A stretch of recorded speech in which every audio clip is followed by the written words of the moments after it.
everyone, and welcome to the Morning After Recap Show brought to you by IrishSportsDaily.com. I am your host, Greg Flammang, and Notre Dame wins against Purdue yesterday, 56-30 to get their first win of the year.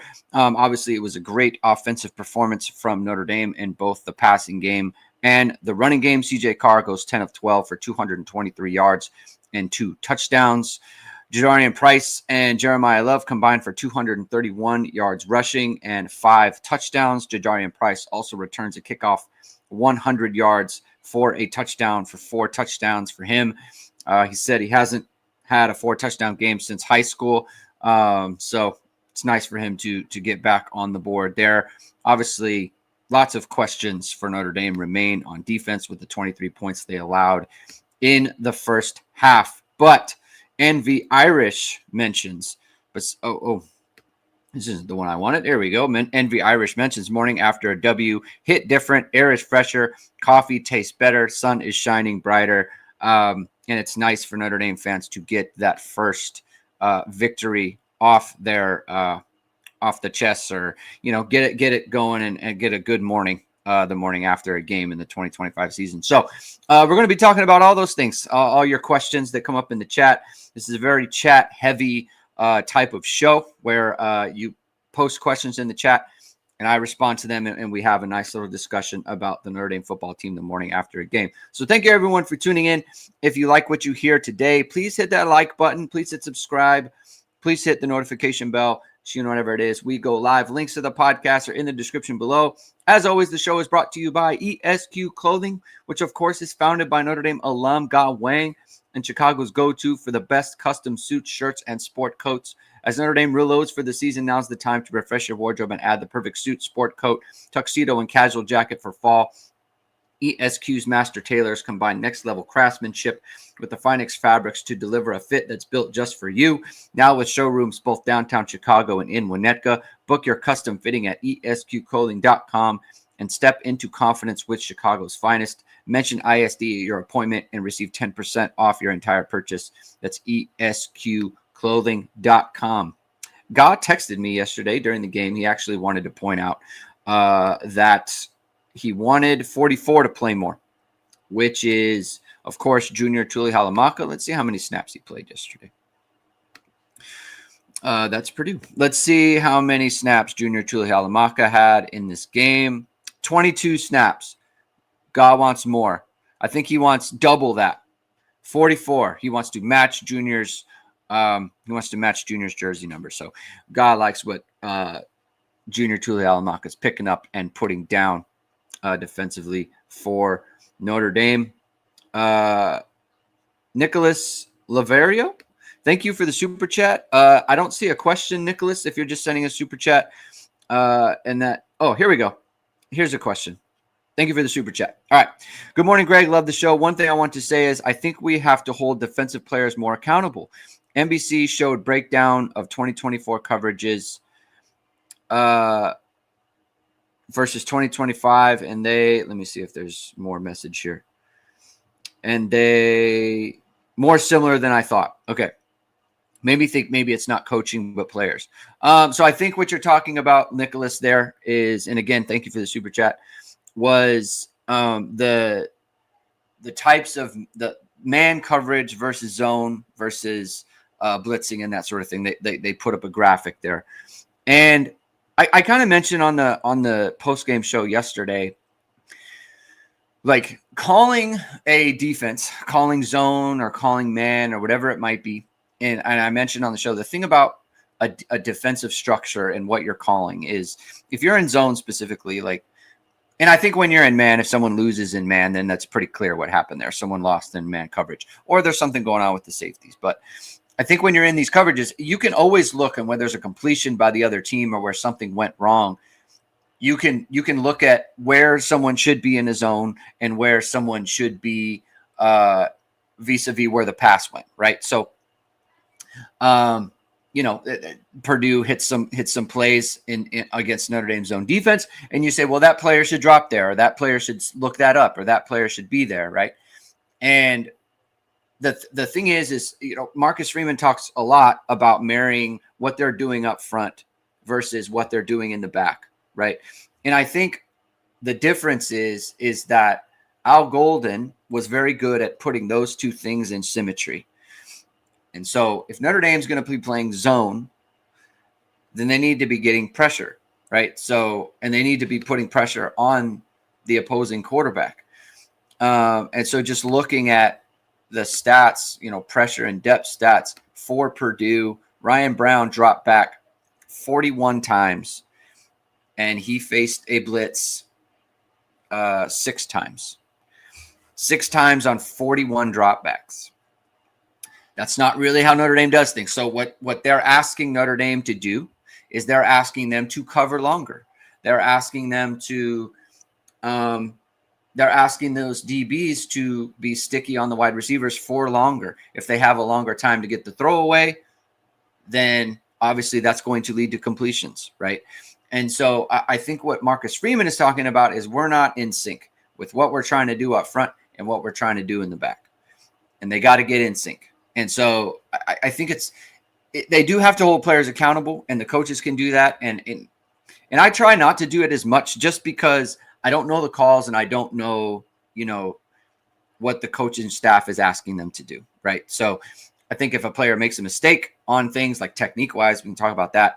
And obviously in the secondary, when you have Mark Zachary making his first start, when you have Dallas Golden making his first start, when you don't have Adon Schuler in there, when you don't have Devontae Smith in there, you don't have Leonard Moore in there, right? Like, it's going to look not as good against a team like Purdue. So that's kind of understandable. And I think we do need to understand that. But at the same time, Marcus Freeman himself was during that break right before halftime, he was a little fed up himself, right? And so, it's less so that for us being frustrated, you got to look at the head coach as well, and he's very frustrated, and he doesn't feel like it's being done the way that he wants. And so we need to take heed of that. Thank you for the super chat, Nicholas. That was very nice. Drew Brennan says, how different would you feel about Notre Dame's defense had they forced a 3-and-out right there before halftime? That drive to me was the most damning. Yeah, that drive was concerning. And Marcus Freeman talked about it, and I went back and watched it last night before I went to bed, and he was right. Like, they did try, I want to say 4 different coverages on that last drive where they played cover 2, I think it was. They played cover 4. I saw cover 4. I think I saw cover 3. And then they went man on the play where they scored a touchdown. And I think, he talked about how the defense panicked. I don't know that he's talking about the players there who panicked. I think he's talking about maybe, Chris Ash. He panicked and just didn't he didn't have an idea of what to run because he kept running different coverages. But the thing is, and this is to the point of Marcus Freeman, they ran all these different coverages, but they were still just rushing 4. They didn't do anything to stress Ryan Brown. They didn't do anything to heat him up. They didn't do any of those things. They just rushed 4 the whole time and played a different type of zone in the back. And Purdue carved them up, and they went 53 yards, or they went 75 yards in 53 seconds and didn't use any timeouts. That was alarming, and you got to be able to defend against those things. And to Drew's point, I would feel different if Notre Dame had stopped them and gone 3-and-out. I'd feel way different, but they didn't. If Notre Dame had stopped Texas A&M on their final drive, we would feel very different. They'd be ranked 6 or whatever it is, but they didn't. And so we keep saying, there's always moments in every game so far where if the defense had just gotten off the field in this instance, we would feel different. That's absolutely true. But against Miami in winning time, they couldn't get off the field. Couldn't get off the field before the half against Miami. Couldn't get off the field coming out of halftime against Miami. Couldn't get a stop against Texas A&M when they needed it. And then they couldn't get the stop before halftime against Purdue. It's 3 straight games where if the defense had only done X thing, we'd feel different. But they didn't do X thing any of those times. And so we do feel different. Randall Randall L. I don't know how to say your last name, but thank you, Randall, for the comment here. Same with Hobbs. Starting Golden with Schuler and Moore already on the bench is spicy. Yeah, I mean, I don't know what else to take away from it. You know, he didn't play one snap. He didn't play one snap after playing all the nickel snaps against Texas A&M. I don't know what to take from that other than Notre Dame wants to go in another direction at nickel.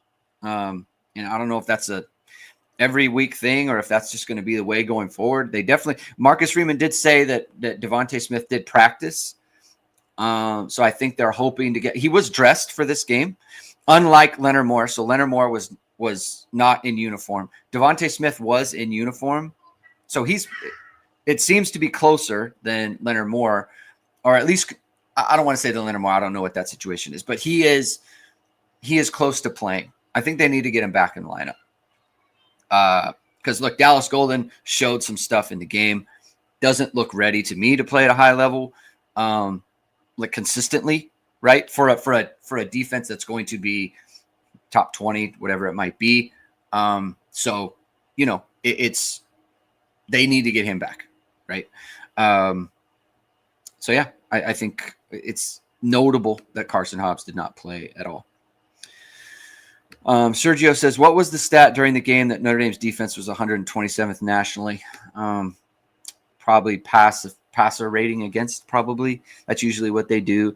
If it's a counting stat like yards per game or whatever, then I don't care. If it's passing efficiency, then that's different. Byron Boyce, thank you for the comment here. Do you think Notre Dame is just young in the secondary and losing Watts is more of a bigger deal than we thought, and we are just inexperienced and will take more time? Definitely yesterday.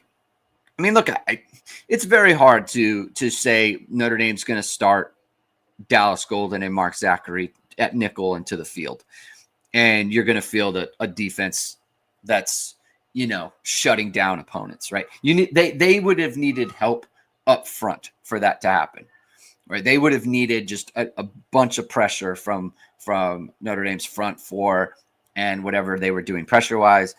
Obviously, Notre Dame blitzed 6 times in the whole game on passes. So, at least according to PFF, so Notre Dame, they did not heat them up. And if you're just asking those guys to cover, then Purdue's going to find openings, right? And Jamie and I talked about, like, Purdue does have talent at wide receiver. It's not great talent. It's not Texas A&M type talent with Mario Craver and Casey Concepcion, but it's good talent, right? Certainly better than last year, right? It wasn't a bad receiving core. So they made some plays, and look, when you ask those guys to cover for as long as they need to, you know, they're gonna make hay on you. Losing Watts is obviously that's happening regardless. I think for me, because I wonder, like, there are times when, like, I think on the touchdown at the end of the first half. On that, but I think Watts makes that play. I think Stroman needs to be over top of that personally. And I think he probably thinks so as well.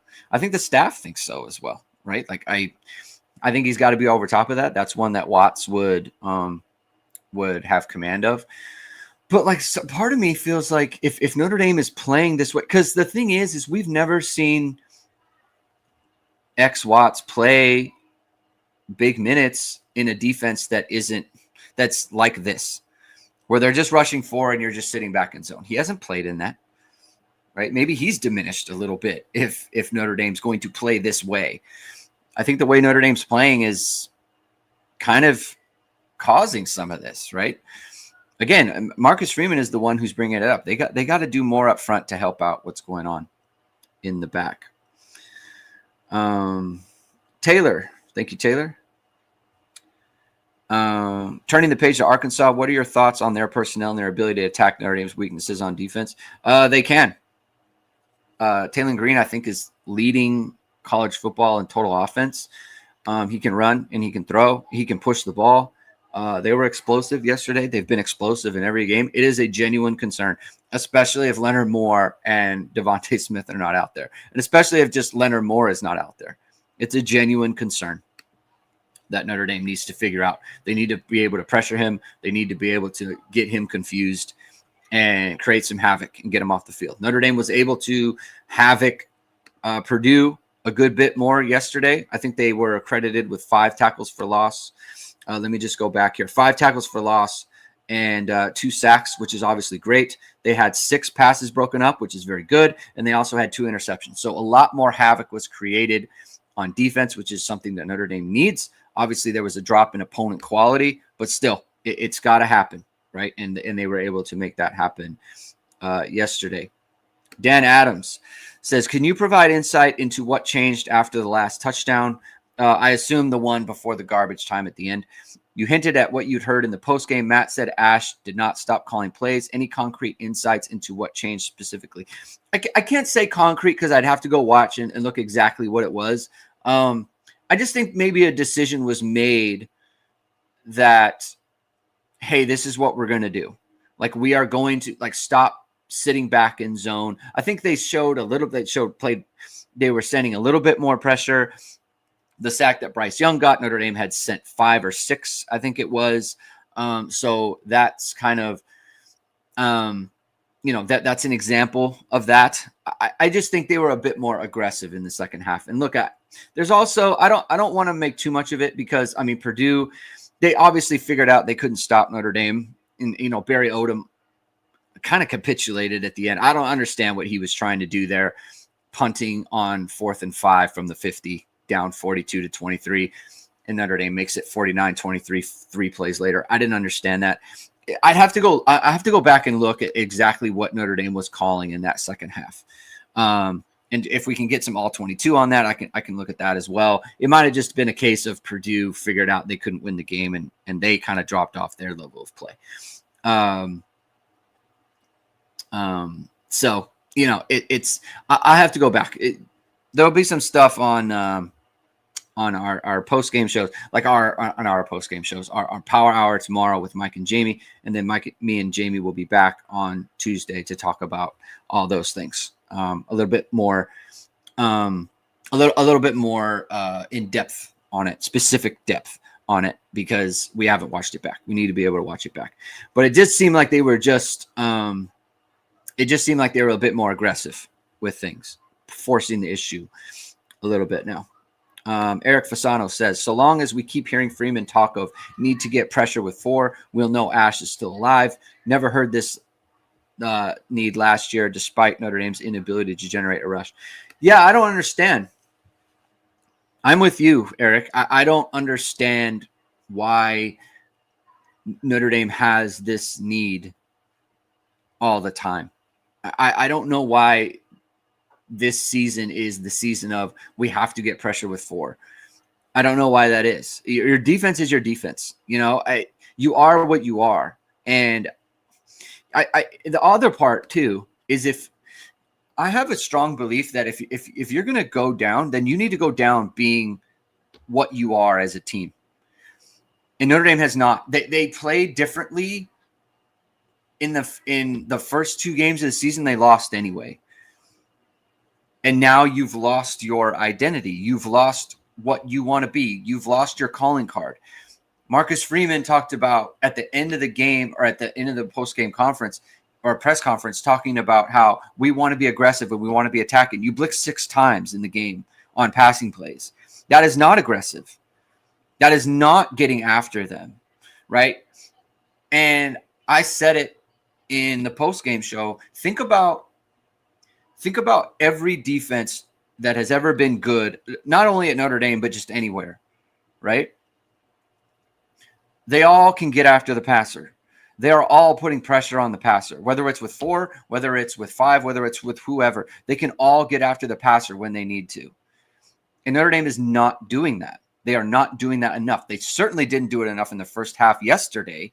And Purdue put up 285 yards of offense, 286 yards of offense in the first half. And they were on pace for 560 yards of offense. Like, that is not good. You cannot have that against Purdue. You cannot have that against anybody, against any team. That cannot be the case. You will get shredded. Like, You play Arkansas. Arkansas will kill you if you play that way. USC will kill you if you play that way. So if you're not a pressure team, you can't be a good defense. It's not a thing. You cannot. You need to be able to pressure the quarterback, and Notre Dame is not. And if they just continue to say over and over again, we need to get pressure with forward, then Notre Dame will continue to see the results that they've seen. That's just true. It's unfortunate, but it's true. Randall L says asking 2-2 freshmen to cover that long is not a good bet. Yeah, asking anyone to cover that long is not a good bet. Chris Conover says, how is the D-line this terrible in comparison to what we saw last year and what we projected to be this season? I believe you're talking about pass rush, and this is something that I don't understand. I want to be fair, and someone brought it up in the chat yesterday, and I want to be fair to Traore and Patelho because they are coming off of major injuries. I do want to be fair to them, okay? They both had major knee injuries. Patelho's was specifically not very good. And he's also coming off the pec, right? And credit to Patelho for even playing in these games and getting himself ready to go. So credit to him for that. I'm kind of very surprised Bryce Young isn't having a better season. I am surprised that Burnham's been hurt.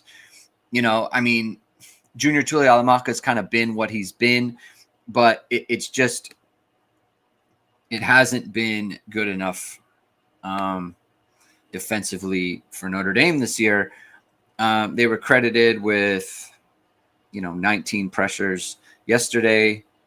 It says 4 sacks. Maybe just sharing sacks here. 1 quarterback hit. Other than that, so a lot of that second half kind of stuff too. So we're gonna have to go back and look at that, but it just hasn't been as good on that front. I will say, Jamie was talking about it. I thought Elijah Hughes played the run very, very well yesterday. I thought Gabe Rubio did some really good things against the run yesterday, so that was nice to see. Donovan Heinisch did some good things yesterday, which was nice to see. You got to see more from the defensive ends. Eric Fasano says, buy Ash unlimited pickleball court time and then change the looks in the cook in the stadium. It's good stuff. Maybe we can go to H2 pickleball. Chris Ash can. We'll talk about that more a little bit later. Michael Hahn says, the last drives of the half for our defense, they have allowed points every time, even in garbage time yesterday. I don't count the garbage time one yesterday for reasons that are obvious, but your point is well taken. Every single game, the last drive of the half, Notre Dame's given up points. And not just points, but touchdowns. They're not pushing the right buttons. The buttons are not being pushed. It's not working out. And that's got to get fixed.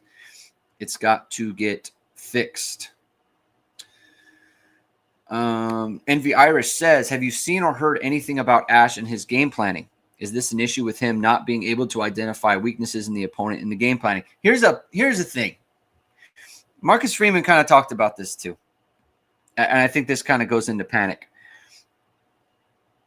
Against Texas A&M, against Miami, Notre Dame was much more aggressive in the beginning, bringing heat and bringing pressure. And then they stopped both times. Against Purdue, I had heard during the week that they were planning to blitz a lot more in this game. And they did not. Why not? I don't know, right? I don't specifically know what they're doing with the game plan, but I had heard they were wanting to blitz more. And, sometimes you hear those things, you take it with a grain of salt because sometimes you hear stuff and then it doesn't happen, right? For whatever reason. And I think it is in the game plan for Notre Dame to be aggressive.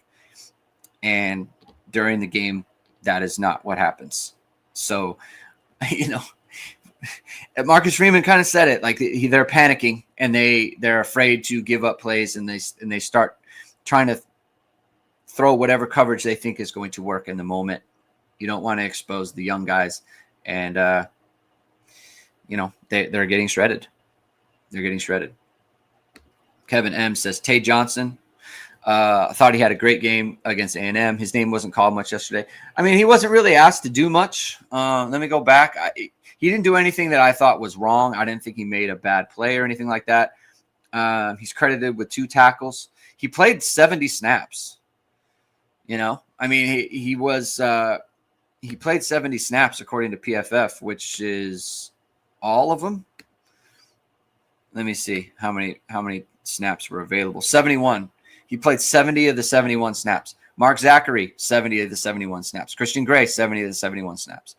Dallas Golden, 65 of the 71 snaps. So the secondary, pretty much, Zachary, Golden, Gray, and Tay Johnson played pretty much the whole way. But yeah, I didn't think he did anything especially incorrect. They have him down for, no targets. He was not, like, his zone or whatever was not targeted at all. So he had no targets. Obviously no catches allowed. 2 tackles, no missed tackles. Just not a lot to do for him.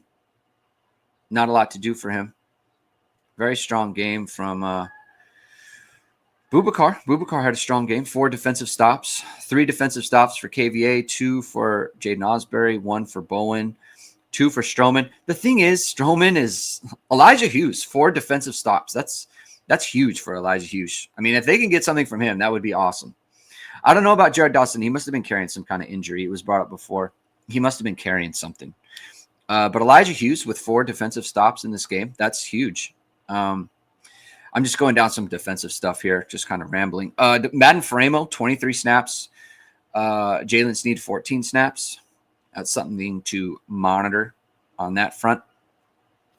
But Tay Johnson, not put in position to do much. But I like him. As you all know, I like him very good. Greg Wasserman says it will be interesting to see what happens after the 4th game. Agree. I agree with that. It will be interesting. And what you're talking about there is the 4th game to preserve a red shirt. So if a player enters the portal after the 4th game, they preserve a red shirt. And so that'll be interesting. Great. Michael Hahn says, I don't think you see big changes until the bye. Unfortunately, with how good Arkansas, NC State, and USC are on offense, this defense will get toasted even worse going forward. I mean, I think, and I said it on the show yesterday, they have to get more healthy. They have to get, because here's the thing. I think their best 5 in the back are Leonard Moore, Christian Gray, Devontae Smith, Tay Johnson, and Adon Schuler. And that 5 they have not played a full game with that 5 being their main 5. And until we see that, I kind of reserve judgment on this is what's going to continue to happen over and over again, because that's their best 5. And I think that they've found out that Tay Johnson needs to be on the field. I think that they know Adon Schuler needs to be on the field. Obviously, Leonard Moore. I think they know Devontae Smith needs to be on the field, and obviously Christian Gray as well. So they need to get their 5 out there. And until we see that, I don't want to make conclusions about what it will always look like. I don't want to make conclusions about what it'll always look like, going forward, because they need to get their best 5 guys out there. It's very important.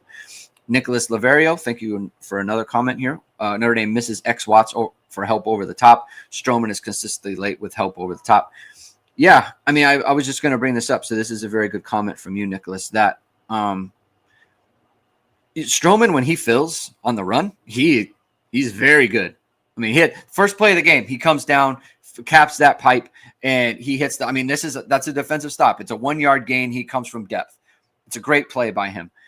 When he's in single high, when he's kind of over the top of things, I'm left wanting for better play there. So it's a great point by you, Nicholas, and very astute observation. He's not where he needs to be at this point in time. Daniel Hartness says, are we monitoring Fields get over 1,000? I don't know what his total yards is. Let's check. Malachi Fields, for the season, he has 203 yards. I mean, to be honest, like if he ended up getting over 1,000, that's probably not a good thing for this offense because of the running backs Notre Dame has. But he's what Notre Dame wanted, right? I mean, he's giving them everything that they've kind of been hoping for. as a wide receiver. Let me just go back and look at some more stats for him. It gets a little bit more context for Malachi Fields. They're 10 of 16 throwing him the ball, 63%. He has the 1 touchdown. Contested catches. He has 3 of 6 on contested catches, so he's at 50% on those, which is good. That's what you want. He has no drops. He does have the 1 fumble, which we all remember. That's unfortunate. He's accounted for 8 first downs. They have a 127.1 passer rating throwing to him, which is very good. So he's been what they want. 100% he's been what they want. Kevin M. says, according to Pete Sampson, 98 points in first 3 games, second worst scoring defense in opening 3 games of a season in school history. So 2007 worst 25 in 2016. Not in good company there. Not in good company. Randall L. says, didn't Tay Johnson replace Stroman when Schuler returned? Yes, he did. Yes. Next week, it is going to be Tay Johnson and Adon Schuler as the starting safeties. So, yeah. Michael Hahn says, do you mean players doing what Jaden Mickey did last year because they can preserve a year? Yes, that's what I mean after game 4. After game 4. Dan Adams says, thanks for all you do, Greg. Thank you for the super chat, Dan. I appreciate your attendance. Hit that like, hit subscribe, notification bell, do all those fun things. BG says, are we still monitoring who was calling plays the second half? I think it was Ash. I think he was calling plays. I'm just kind of wondering if there was an edict from Marcus that was basically like, hey, this is what we're going to do. So do that kind of thing. But we're monitoring. We'll do some reporting on that, and it'll play out. Maybe we'll never find out. It was just something that we kind of noticed. Mike Frank, the Godfather, put it on the board. It was just like he felt like something was different in the second half. And so look at maybe that's what happened, and maybe it wasn't. But Marcus did seem to have some strong opinions after the fact.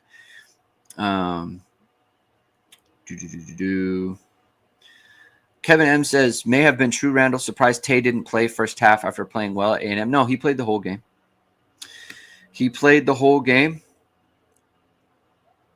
Kevin M says, to Eric's point, I thought Freeman looked really annoyed and didn't come back to his usual isms in his presser. Yeah, he was not happy. He was not happy. Getting into some more comments. Kevin M says, don't think the D-line is not as terrible. I think Golden was bringing pressure significantly more, which freed guys up. Yeah, they were doing more games.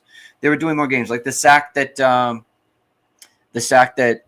Heinisch got at the end of the first half after the Notre Dame fumbled to force the field goal. Like that was I think it was a TT stunt there that they executed very well, and they were able to get home on that, right? So more of that. Notre Dame needs more of that.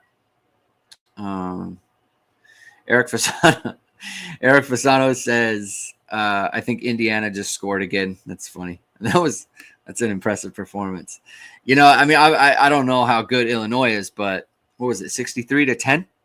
That's a big time performance. That's whooping them. Ryan says, sorry for all he posted. Was Dawson hurt or benched Hobbs? I think Hobbs was replaced in the lineup by Dallas Golden.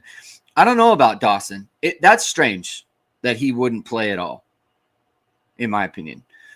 I have to think there's something up with him physically, because he played well against Miami, and he wasn't like great against Texas A&M, but he wasn't awful. So, yeah. Anthony Imperial says, I agree, Greg. USC and Arkansas will put up 50 on us if we don't get to the quarterback. Also, our pass rush last year was second and third string guys compared to this year. Mind-blowing, we can't get to the quarterback. Yeah. They got to get pressure. You let those guys stand back there, they're going to shred you. They're going to shred you. To be clear, I haven't heard. I just want to be clear about, because a lot of people are asking about Dawson. We haven't heard that he's hurt, and we haven't heard that he was like outright benched. So I assume that there's something physically going on. They would have played him.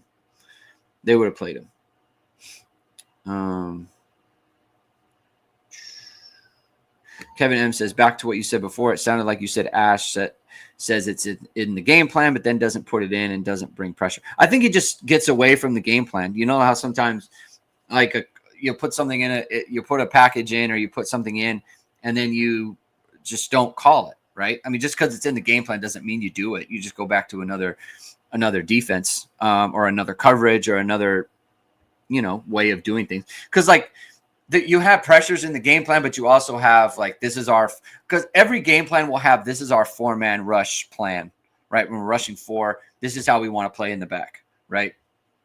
And if he gets into the game and he leans on that, he's still going by the game plan, but like you're leaving out all the pressures. I mean, it's a blitz 6 times.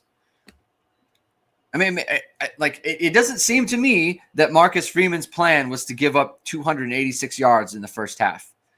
He didn't sound like that was part of the plan. And I understand if they felt like, we don't want to expose our secondary because they're young or whatever. You're giving up the yards. I mean, it's just, it's not good. That's not what they're planning to do. BG says, let's make conclusions. The D is not good. What I mean by I don't want to jump to conclusions until they get the best 5 is the defense has not been good. Okay. They have not been good at all. Right. I think it's kind of the opposite side of the ball to the 2021 offense, which from, I guess it was like against Toledo, they weren't good. The offense wasn't good. Against Purdue, the offense wasn't good. Against Virginia Tech, the offense wasn't good. Against Cincinnati, the offense clearly wasn't good. And that was kind of around the time when they lost to Cincinnati. They nearly lost and probably should have lost to Virginia Tech.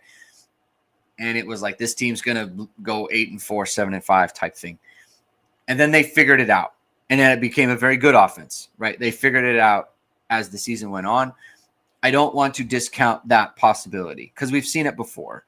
Not just with Notre Dame, but like just generally speaking, things get figured out a lot. And Notre Dame has the chance to figure it out. But it's also not been good, right? So I don't want to, discount it or whatever. It's been a bad product the first 3 games. It is not a good defense. It is not viable for a good football team. This is the thing that I don't understand when people are like Kirk Herbstreit's saying things like, this team's going to go on a run. Why would you assume that a team that can't rush the passer is going to just go on a run and win 10 straight games? Why would you assume that a team that just gave up 41 points at home, and look, however good you think Marcel Reed is, they gave up 41 points at home, is just going to, especially when you have Arkansas on the schedule and you have USC on the schedule and you have CJ Bailey on the schedule, that team is going to then just run the table. Like, that's weird to me. And it's kind of lazy because I can, just to be fair, it is what it is. I don't see it. Greg, NBC showed man zone and third down blitz versus last year. Meaningful difference was blitzes on third down. Yeah, they're not sending pressure. I mean, look in this game.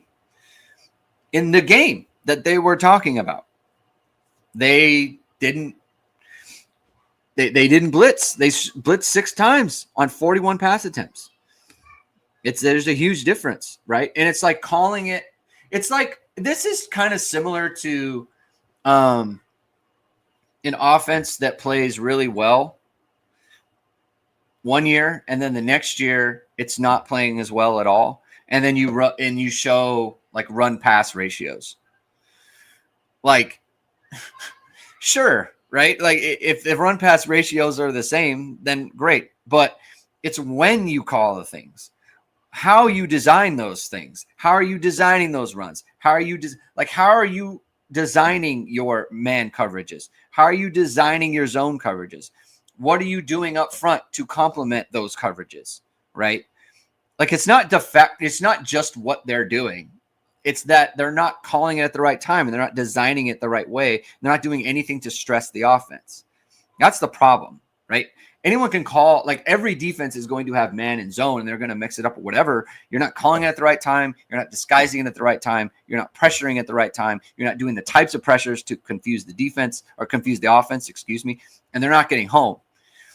So it's not the simple fact of when they're playing zone and when they're playing man.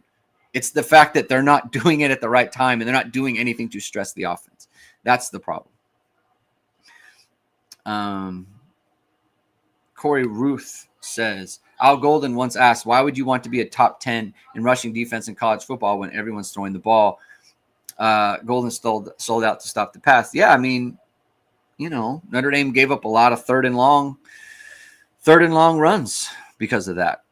Notre Dame gave up a lot of third and long conversions because of that, because they were defending the pass, or second and long, or whatever it might be. So that's a good comment from you, Corey. Good job by you. Envy Irish says, saw some huge fumbles caused by punching at the ball. I know attacking the ball is a Freeman staple. Haven't seen guys being aggressive like that last year. No theory, just interesting. I've seen it a couple of times anecdotally. I know Drake Bowen does it a bunch. I know KVA does it a bunch. The defense got a little bit unlucky on the, Boubacar. The quarterback rolls out. Boubacar hits the quarterback and he fumbles, and it goes right to Purdue. That could have been a huge play for the defense. We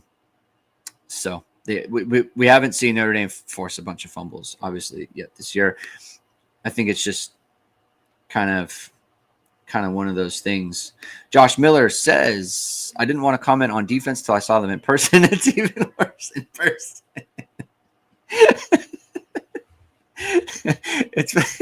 It's funny you say that, because I felt the same way when I was at A&M, because you see the plays that are A, made, and B, the plays that could be made, because there's openings in other areas of the field.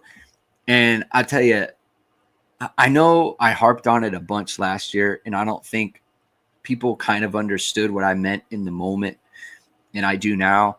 Notre Dame and how organized they were in the back was astonishing to me in 2024. They never had busts in the secondary. They never had people running free. Everything that the offense ran at them, Notre Dame was there, and they were prepared, and they were ready to stop it. Which isn't to say they always stopped it, right? Like other teams made individual plays, and that happens in football, right? Teams allow 150 yards, not 0, But they were just so on top of everything, of where they're supposed to be. They were in tune with each other. And it is not that way this year.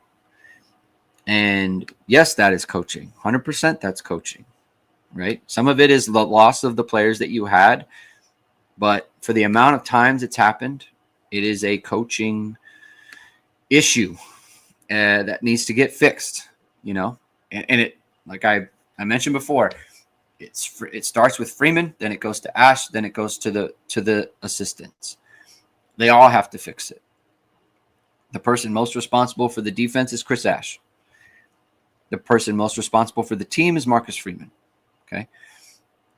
It is now Marcus Freeman's job to get it fixed, to ensure that his defensive coordinator can get it fixed, because it's not been good enough, not even close to good enough. It is not a good defense. Michael Hahn put in the chat, it might not even be top 50. It might not. They have top 50 talent. They have top 25 talent. They have top 10 talent, but they're not playing to that. And so it doesn't matter what we think. They need to play to it, and they're not. If you want to play something, if you want to be involved in an activity, in an event, then you can do that with pickleball. Hopefully you were a part of the special pickleball tournament during the Purdue week. Hopefully you saw Steve Berline and Reggie Brooks take on Ian Book and Josh Lugg for the exhibition match for the pickleball tournament that took place on campus. And if you're interested in pickleball, then you can go to H2 Pickleball, founded by Notre Dame alum Todd Hill, and he's teaming with fellow alums Jack Gibbs and Will Howells, a top 10 pickleball pro, to bring Notre Dame fans to Notre Dame Pickleball Crew League.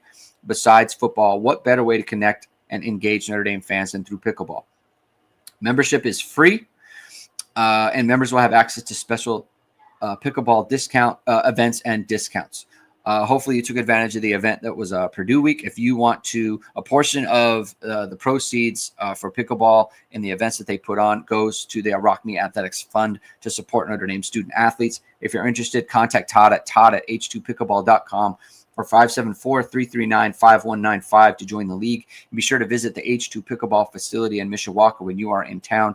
H2 Pickleball is located at 55801 Evergreen Plaza Drive in Mishawaka, Indiana.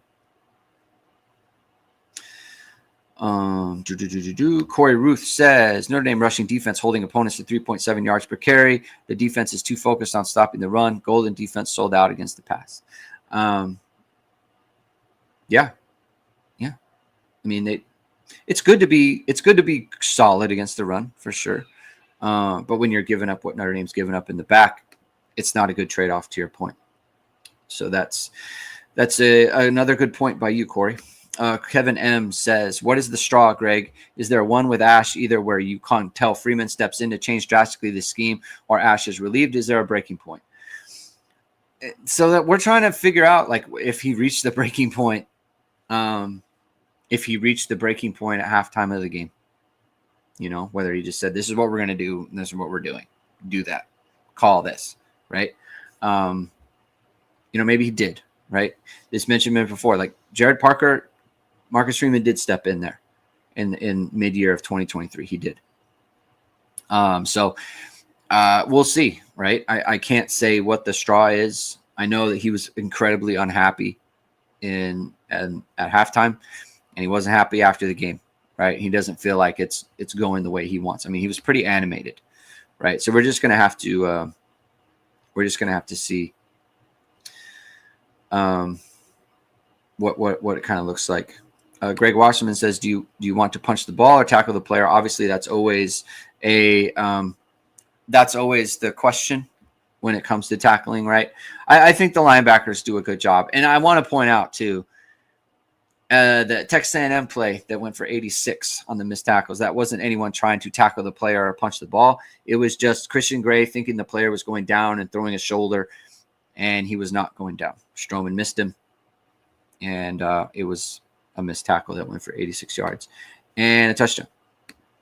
Eric Fasano says, fix which would improve the defense the most. One, play calling types of blitzes when married with man coverage, less bust by the players. I mean, if given those two options, I would say the first one. Because I'll tell you what, Marcus Freeman said, because I think the one thing leads to the second thing. Right? When the call isn't as good as it could be, then the players are it causes busts when the two things aren't married together. When the type of rush you're getting isn't married with the type of coverage that you have in the back, then that kind of leads to busts in the back, if that makes sense. So one thing leads to the other thing.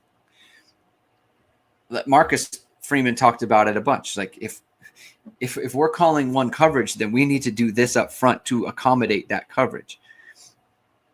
They're calling a coverage that means that if we're gonna cover for a long time, we're gonna get beat. But then you're calling a rush that doesn't really call for pressure. I mean, yesterday they dropped Donovan Heinisch out on a 3-man rush, right? So it wasn't like you did one of these zone blitzes where, sometimes you see a zone blitz where you send pressure from the other side and then that D tackle drops into the passing lane.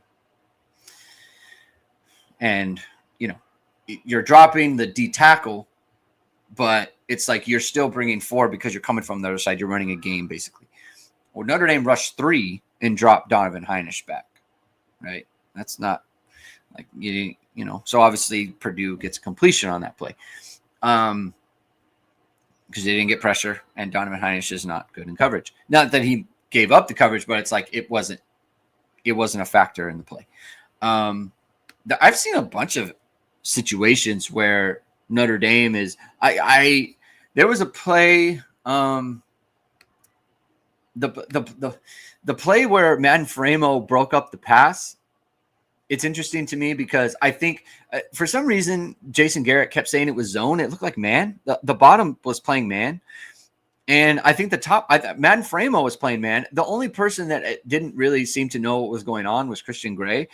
He wasn't playing man or zone. So I think he was confused. I think there was another play where there was a motion play where Gray was confused there as to where he was supposed to be. And he was just kind of floating. Like I couldn't really determine what his responsibility was.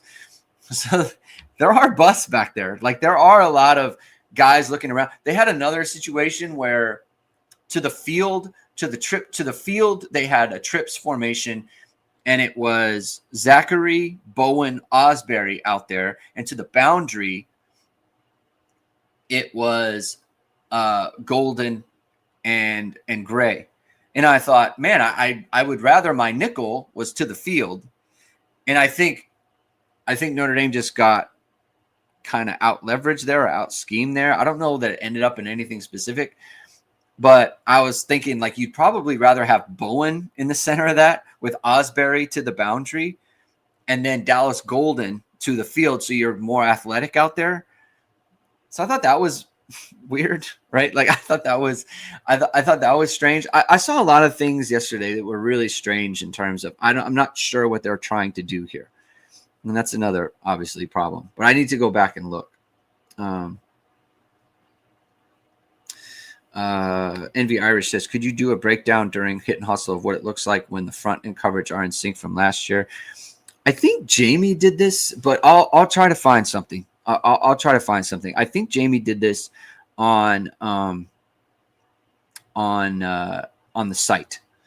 He showed a bunch of pressures yesterday or last year. Oh, I'm trying to remember when he released this. It might have been Wednesday of last week. It was like a film room type thing. And it was really good about how they kind of shifted coverages and married coverages and that sort of thing. So yeah, but I'll try to do something for Tuesday to get an example of that. BG says, are they switching coverages too often? I don't know if it's mid-play, but like on the drive that they went down and scored on, they played a different coverage on every single play, and none of them worked. That to me is, and Marcus Freeman kind of made the point, like if you're just running things, then you're not really doing anything, right? And that was something we saw. Like they were just running stuff, but also again not bringing pressure and not trying to bring pressure. So it just is what it is. I've kind of noticed that the chat has taken me in the direction of the defense and pressures and stuff like that. You know, like the offense was amazing. I feel like I should talk about the offense. 54 minutes into this, I haven't really talked about the offense. I mean, like Jadarian Price, like there's a question on our message board about if Jadarian Price is playing better than Jeremiyah Love. I don't know that that's necessarily true. I think what we're seeing is Jadarian Price ascend to RB1 quality. And I feel like last year it was very much a Jeremiyah Love RB1, Jadarian Price RB2. And it was like that was the kind of the distinction where it's like, yeah, you bring in Jadarian Price, he can do some good stuff. Get the ball to Jeremiyah Love. Now, I think it's RB1. They're both top flight guys. You know, and that's what we're seeing from Jadarian Price, and I think they're good compliments. I mean, Jadarian Price is as good as any second running back that Notre Dame has ever had, right? And that's great. Like they marry together very well, and this is kind of what Notre Dame wanted. They wanted two running backs that were elite like this, and so that's fantastic. I mean, you just look at let's look at their rushing kind of stats here in terms of missed tackles forced in this game, things of that nature. Let's see here. Missed tackles forced, both with 5, which is interesting from Jadarian Price because he forced the same number of missed tackles in 11 less attempts, which is obviously very good. But Jeremiyah Love averages 8.3 yards per carry. Jadarian Price averages 8.2. 5 10+ yard runs for Price or for Love, 3 for Jadarian Price. So breakaway yards, 63 for Love, 8 first downs for Love, 6 for Jadarian Price. You know what? I feel like Jeremiyah Love has gotten much better in pass protection.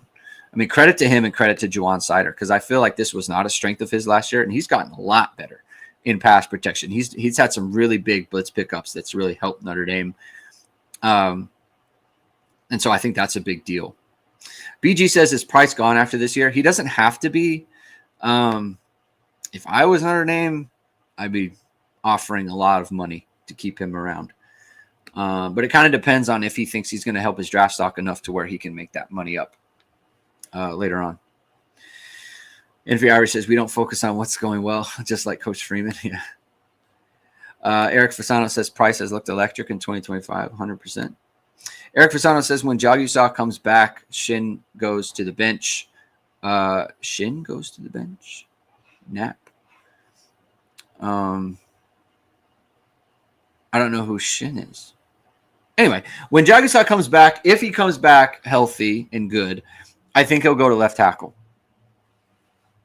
I think Anthony Knapp will go to the bench in that case. I don't know that they want to take Gerby Lambert out of the lineup. I thought he was great. I thought Gerby Lambert was great. I thought he had a very, very good game. Let's check his grade. Did PFF think he had a good game? 72.4, 84.7 pass blocking grade. That's probably the best on the team. Yep. Pass blocking grade. They didn't like him in the run game as much. 69.6. Oh, the reason that his grade is lower is because they didn't pass block that much. That's why. 72.4 is good. I mean, you're in the green there, so that's a good. I thought he had a good game. They liked Ashton Craig in this game. I thought he played well. Ashton Craig and Gerby Lambert were the highest graded offensive linemen. Not that means a ton to me, but it's just true.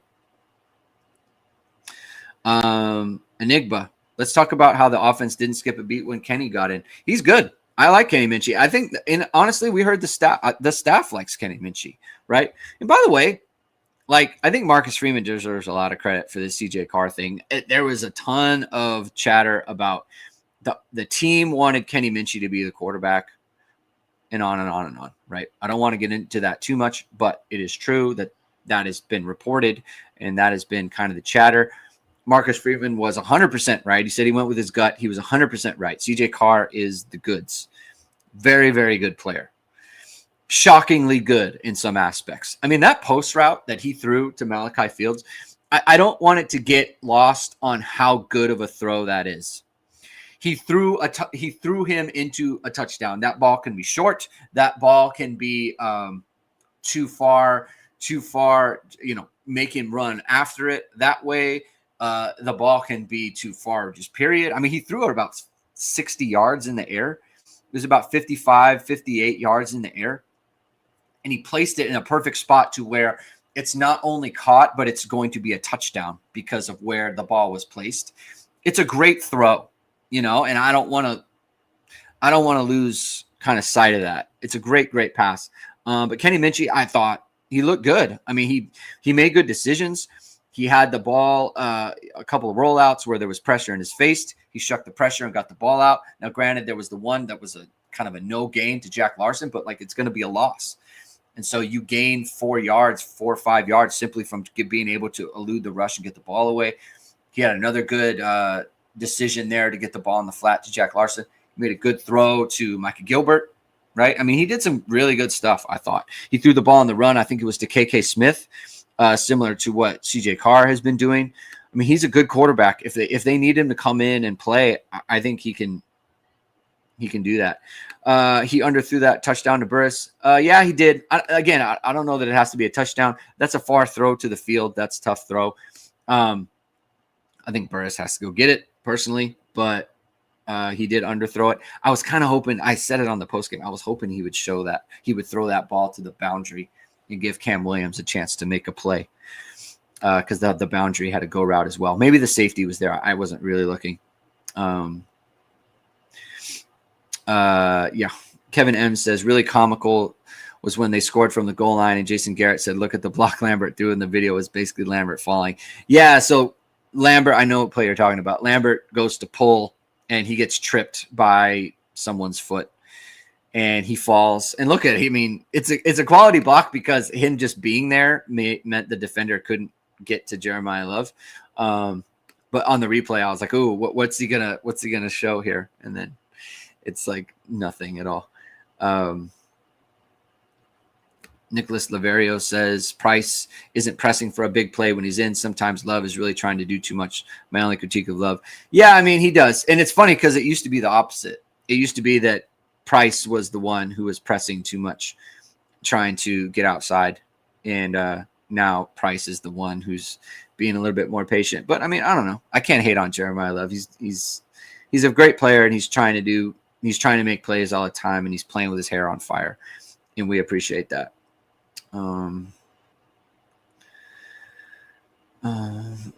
Eric Fasano says, yes, R.E. Freeman and Carr. I think they've made the incorrect call on many guys coming out of camp last 2 years, but picking Carr was cash money. It was a great call by him. Sergio says, Love will need to start turning runs upfield instead of stretching runs to the boundary versus better defense. Yeah. That's true.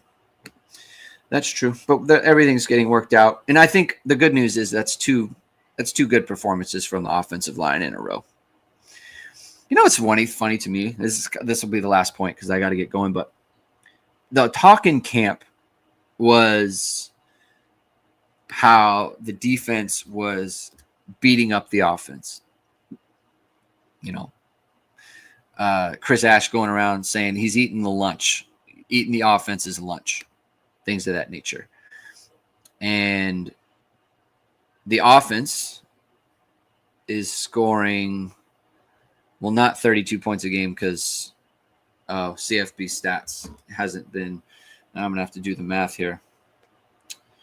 24 plus 40 plus 56 equals divided by 3. The offense is scoring exactly 40 points a game, and the defense is allowing 34 points a game. Or a little bit less than that because maybe around 33 points a game. Like what happened? Like actually that's something I'm interested in knowing. Like what happened there? The offense is averaging 40 points a game and they played Texas A&M and Miami. Miami who gave up 7 points yesterday to Florida, 141 yards. Like just destroyed them. And CJ Carr is coming back on them in the fourth quarter. And that offense is coming back on them in the fourth quarter. Like, what happened there?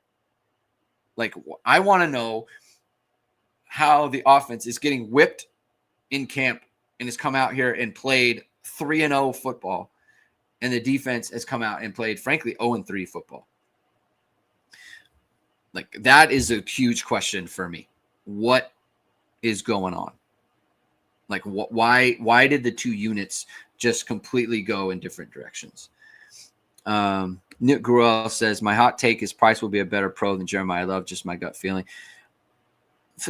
Fair opinion to have. I disagree just because I think Jeremiyah Love is so versatile in the way that he can be used. I mean, he can be the like a Jahmyr Gibbs, Bijan Robinson type of player. And I don't know that Price has that kind of versatility. If he ends up in the right system where, you know, he doesn't have to be that. I'm trying to think. I mean, I don't follow the NFL that much. Like honestly, I think with, you know what, if you end up with Baltimore, that could work. That could definitely work. So we're monitoring that. But thanks, Nick. That's a hot take, and we will come back to that in future years when they're both in the NFL. So, all right, I'm going to end it there. Thank you, everyone, for tuning in today. If you like what you heard, please hit that like button. Please hit subscribe. Please hit the notification bell so you know whenever it is we are going live. We'll be back tomorrow with Power Hour, Mike and Jamie, and then Jamie and I will be back on Tuesday with Hit and Hustle. So, have a good Sunday, everyone. Enjoy the football games. Enjoy Notre Dame's great victory, and we'll talk to you tomorrow. Keep hitting and hustling.